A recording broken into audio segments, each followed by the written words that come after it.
kita ini diusik persaudaraan kita sesama ukhuwah Islamiyah kita. Kalau kita dituding sebagai tauhid batil, bagaimana perasaan kita, Bapak Ibu sekalian? Kalau belajar kitab ini, Bapak Ibu sekalian, paham Wahabi, maka satu digit lagi jadi teroris. Tapi ia menuding dalam kitab ini bahwa Nabi memerangi kaum musyrikin. Ini keterangannya. Kembalilah Quran dan Sunnah, jangan kepada pahamnya ulama. Akhirnya dia mengambil Quran tanpa ilmu tafsir.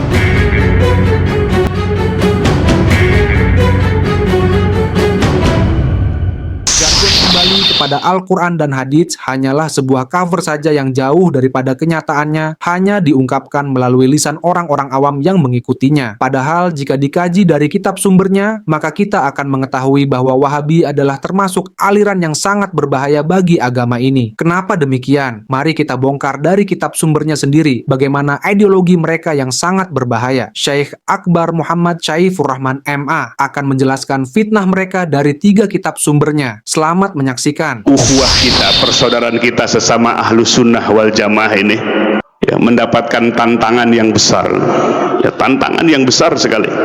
Ada beberapa kitab ini, 3 kitab. Yang pertama syarah kitab tauhid, yang kedua kitab Ats-Tsalatsah al-Usul, kemudian yang ketiga adalah kitab Kashfu Asy-Syubuhat, menyingkap syubhat-syubhat. 3 kitab ini dikarang oleh Muhammad bin Abdul Wahhab. Orang sering menyebut pengikutnya Wahabiyah. Kita mendengar tentang Wahabi ini, hirir mudik tentang Wahabi, maka kita tidak boleh membenarkan apa yang kita dengar, tapi harus tabayyun. Kita harus buktikan benar atau tidak berita itu. Nah, di dalam 3 kitab ini dikarang oleh Muhammad bin Abdul Wahhab di abad ke-12 1200 Hijriah, 2 abad setengah yang lalu. Beliau adalah muasisnya, pendiri dari madhab Wahabi ini. Apa yang bisa kita simpulkan kalau dibaca 3 hari 3 malam? Kita ambil poin-poin pentingnya sebagai ilmu dan pembelajaran, jangan katanya. Maka paham Wahabi ini dalam ilmu tauhid membagi ilmu tauhid itu ke dalam 3 bagian. Taqsimu tauhid, pembagian tauhid dalam 3 bagian, atau trilogi tauhid Wahabi. Yang pertama adalah tauhid rububiyah. Tauhid rububiyah itu Allah sebagai Rabb, Allah yang mencipta, Allah yang memelihara, Rabb. Tauhid yang kedua adalah tauhid uluhiyah, bahwa Allah lah yang hak diibadahi. Yang ketiga adalah tauhid asma wa sifatih, mentauhidkan Allah dari nama dan sifat-sifatnya. Ketika kita melihat aksimu tauhid, pembagian tauhid ini memang biasa, tapi ketika konsep tauhid ini dibuat oleh Muhammad bin Abdul Wahhab, maka menimbulkan persoalan besar dan fitnah besar di kalangan ahlu sunnah wal jamaah. Tadi lihat Bapak Ibu sekalian, yang pertama, menurut kitab Kashfus Syubuhat, bahwa semua para rasul mendakwahkan hanya tauhid uluhiyah, ifradullahi fil ibadah, mentauhidkan Allah, hanya kepada Allah kita beribadah, tidak memerintahkan tauhid rububiyah, bahwa Allah sebagai Rabb, Allah sebagai sang pemelihara, Allah sebagai sang pencipta. Kashfu Asy-Syubuhat halaman ke-40. Lama kana iqraruhum bi tauhidir rububiyah alladzi zakarahu Allahu anhum wa sajjalahu alaihim lam yudkhilhum fil Islam. Dalla ala anna tauhid al-matlub laisa huwa tauhidur rububiyah wa innama huwa tauhidul uluhiyah wa huwa al-fariq bainal muslim wal kafir. Wa amma tauhidur rububiyah fa kullun muqirrun bihi al-muslim wal kafir wa huwa la yanfa wahdah. Disebutkan Bapak Ibu sekalian, pengakuan iqraruhum musyrikin Mekah dulu dengan tauhid rububiyah. Jadi ketika ditanya musyrikin Mekah, man khalaqas samawati wal ard, siapa yang menciptakan langit dan bumi? La yaqulunnallah, mereka menjawab Allah yang menciptakan langit dan bumi.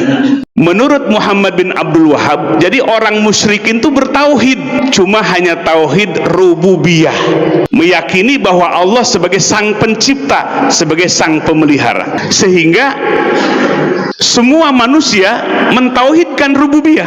Coba Bapak Ibu sekalian perhatikan, banyak nggak orang-orang yang ateis? Banyak ateis yang tidak percaya, al-mulhid yang tidak percaya dengan Allah. Tapi dalam kitab ini semua manusia bertauhid rububiyah. Ini salah kaprah. Nah, maka oleh sebab itu Bapak Ibu sekalian, dalam kitab ini Muhammad bin Abdul Wahab menuding bahwa tauhid Asy'ariyah, tauhid yang kita pelajari, itu adalah termasuk tauhid ahlul batil. Halaman ke-57 Bapak Ibu sekalian, bahwa Muhammad bin Abdul Wahab menyatakan bahwa madhab Asy'ari adalah madhab yang batal, hanya madhabnya saja yang benar itu.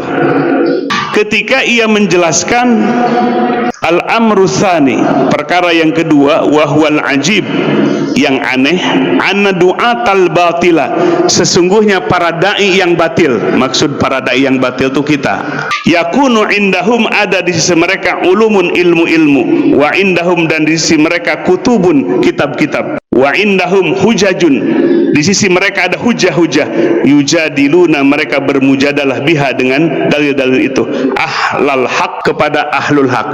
Ahlul haq itu mereka langsung mengambil Al-Quran, falamma ja'athum rusuluhum bil bayinat farihu bima indahum minal ilmi, ketika datang kepada mereka utusan-utusan mereka dengan bukti yang nyata, mereka bangga dengan apa yang ada di sisi mereka dengan ilmunya. Jadi Bapak Ibu sekalian, ayat yang dituduhkan oleh Allah kepada orang kafir, orang musyrikin, ditarik, dituduhkan kepada orang yang beriman. Inilah corak penafsiran dari Wahabi. Alladzina tawarasuhu min ajdadihim wa abaihim, yang saling turun menurun dari leluhur mereka, waladi huwa ibaratun min kutubihim wa an hujajihim allati tawarasuha hada waqi'un al-an. Fakam pisahati min kutubi ahlil batil, ia menyebutkan kitab-kitab ahli tauhid yang batil, kutubil jahmiyah, seperti kitab-kitabnya Jahmiyah, wa kutubil mu'tazilah, kitab-kitabnya Mu'tazilah,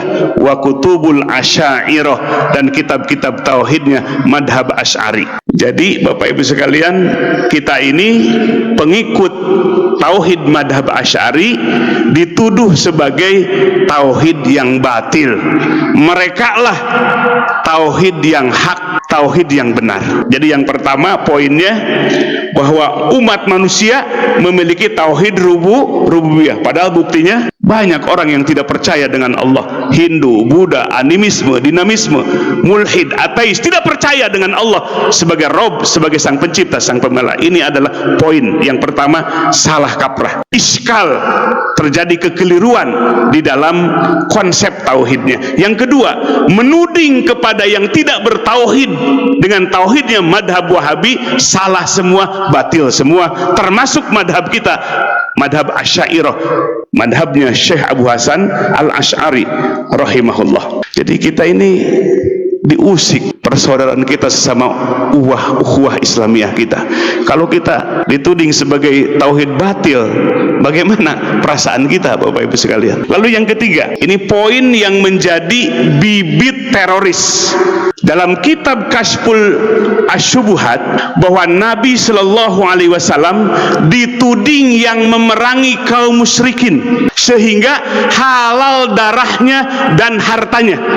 Ini maka kalau belajar kitab ini Bapak Ibu sekalian, paham Wahabi, maka satu digit lagi jadi teroris.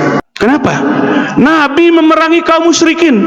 Pada sejarahnya Bapak Ibu sekalian, Nabi 13 tahun di Mekah, beliau menahan diri walaupun dizolimi. Saking tidak mau perangnya, Nabi mengalah hijrah ke Madinah. Sudah di Madinah 2 tahun, kafirin dan musyrikin yang menyerang Madinah. Terjadilah perang Badar, perang pertama di tahun kedua. Jadi yang memerangi siapa ini? Musyrikin atau Nabi? Tapi paham Wahabi, Nabi yang memerangi, menghalalkan dan menghalalkan darahnya dan menghalalkan hartanya orang-orang musyrikin. Nah, Ini yang disebutkan biangnya teroris.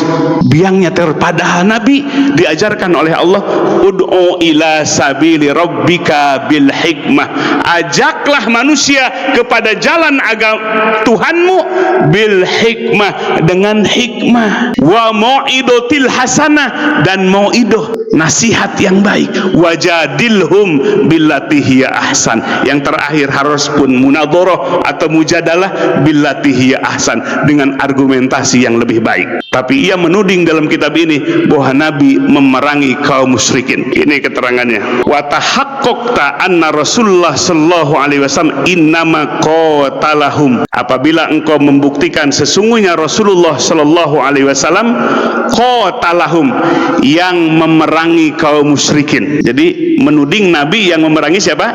Kaum musyrikin. Wa inna qasdahum al malaikah wal anbiya yuriduna syafa'atahum wa taqarruba ilallah bizalika huwa alladhi ahalla dima'ahum wa amwalahum. Maka dengan demikian musyrikin itu halal darahnya, begitu juga halal hartanya untuk diambil. Ini adalah ajaran yang menjadi bibit ajaran teroris. Ini jelas di dalam kitabnya. Ia kenapa berdalih seperti itu? Mengambil satu ayat, a'udzubillahi minasyaitonirrajim, fa idang salahul ashhurul hurum faqtulul musyrikin haitsu wajadtumu. Apabila selesai bulan-bulan yang diharamkan oleh Allah, yang disebut 4 bulan ya, yang diharamkan oleh Allah selesai, faqtulul musyrikina, bunuhlah, perangilah orang-orang musyrikin haitsu wajadtumu, dimanapun kalian mendapatkan mereka. Bayangkan Bapak Ibu sekalian, ayat ini dijadikan dalil bahwa Nabi memerangi orang musyrikin dan menghalalkan darah dan harta mereka. Jadi inilah salahnya jargon kembalilah kepada Quran dan Sunnah. Itu salah satu jargonnya, kembalilah Quran dan Sunnah, jangan kepada pahamnya ulama. Akhirnya dia mengambil Quran tanpa ilmu tafsir. Coba lihat dalam tafsir Mu'tabar, ayat ini apa sebab nuzulnya? Sebab nuzul ayat ini karena kaum muslimin diperangi oleh orang-orang musyrikin. Maka pada akhirnya Nabi diperintahkan untuk membalas mereka.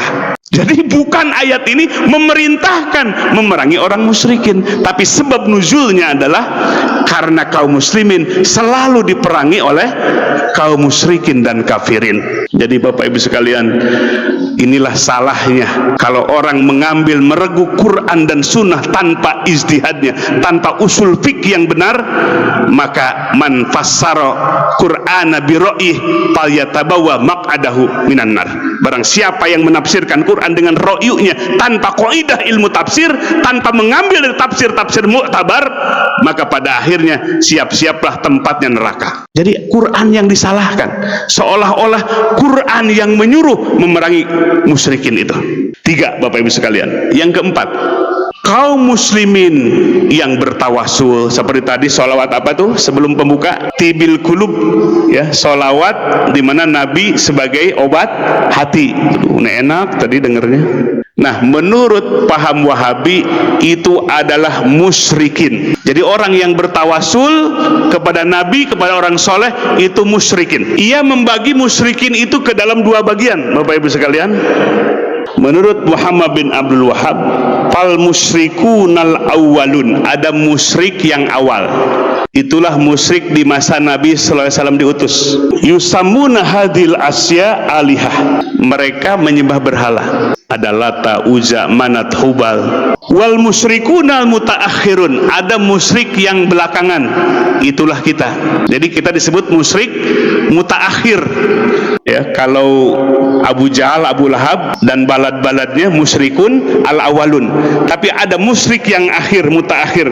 Itulah kita. Yusamuna hadil asya, mereka berwasilah, menjadikan, menamai ini semua wasaid wa wasail, menjadikan nabi, orang-orang soleh, guru-guru sebagai wasilah. Wal asma'u la tughayyiru, nama tidak akan merubah al haqaiqo yang hakikat. Mau disebut ilah dulu, berhala disebut ilah oleh musyrikun al awalun, atau sekarang musyrik mutaakhir menjadikan nabi dan orang-orang soleh sebagai wasilah, menurut mereka sama hakikatnya adalah ilah, sembahan. Jadi mereka menuding kita berwasilah dengan nabi kita, berwasilah dengan orang-orang soleh, dianggapnya itu adalah ilah, sembahan. Sehingga kita ini disebut musyrikun mutaakhirun, musyrik yang akhir. Lalu Bapak Ibu sekalian, poin yang berikutnya, apakah musyrik yang awal dengan musyrik yang akhir kita ini, mana yang lebih bahaya musyriknya? Menurut kitab ini, musyrikun mutaakhirin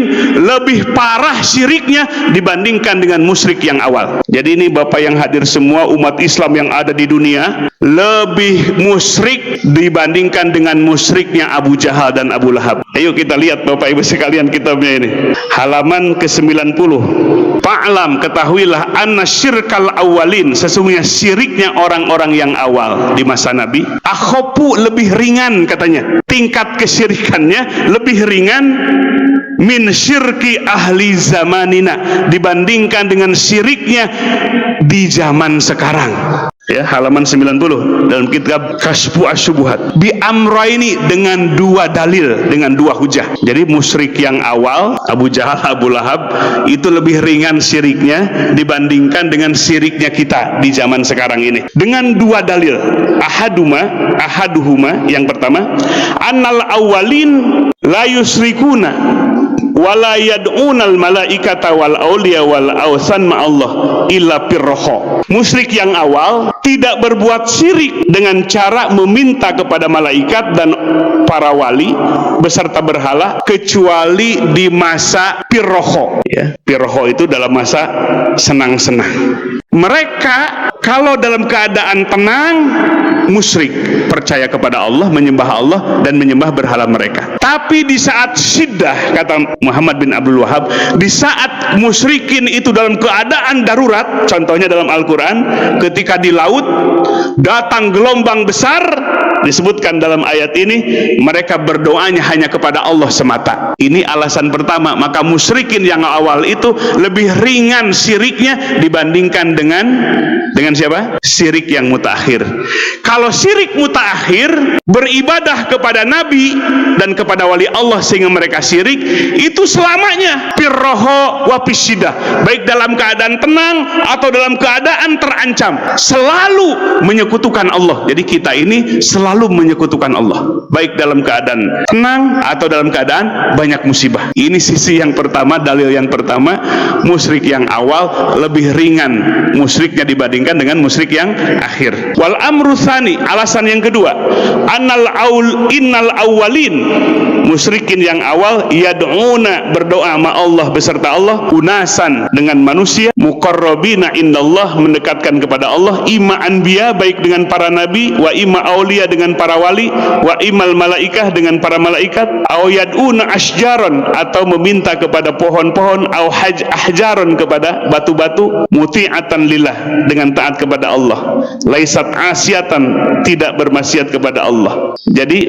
musyrik yang awal menyembah selain Allah seperti kepada para nabi dan para wali dan para malaikat. Wa ahlu zamanina, sementara musyrik yang sekarang, yad'una ma Allah, meminta kepada Allah, unasan, kepada manusia, min absakin nas, manusia yang paling fasik. Siapa yang ahli fasik itu? Itulah mereka para wali-wali Allah. Kenapa?